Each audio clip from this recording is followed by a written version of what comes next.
ఏంటంటున్నాను ఇదే ఖర్చు చేయించడం అందరూ మన వాళ్ళు లేడు కదా అందుకు ఇచ్చాను. మంచి పని చేశారు. చేప అంతా ఒక ఎత్తు నా ముక్కు ఉంది కదా ఒక ఎత్తు దాని మీద బాగుంటుంది. అలా లాగితే తొంతలు వస్తుంది దాని దుమ్ముగా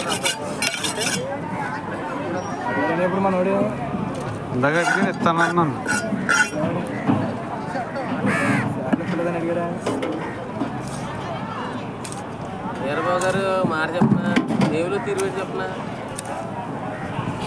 మనం చిన్న చిన్న వ్యాపారస్తులు మనం గుడ్డోళ్ళు నీకు ఇక్కడ త్వరలో తిమ్మింగలాలు చాలా ఉన్నాయి. వాళ్ళు ఎలాంటి అంటే ఇప్పుడు విజయ్ సిన్ని గారు అంటాడు కలిసిన్లు అంటాడు ఇప్పుడు మన అల్లుళ్ళు అంటాడు ఇలాంటి వాళ్ళు స్వరసేపులు వీళ్ళందరూ వీళ్ళు దొరికిన బట్టి సవాలనుకోరు కొండను దిగేదనుకుంటారు.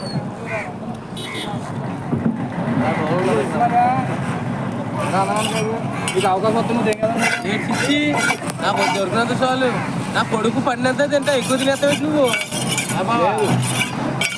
డబ్బు అంటే ఇష్టం ఉన్నవాడు అప్పుడు ఉన్నాడు. డబ్బు అంటే ఇష్టం ఉన్నవాడు అప్పుడు ఉన్నాడు.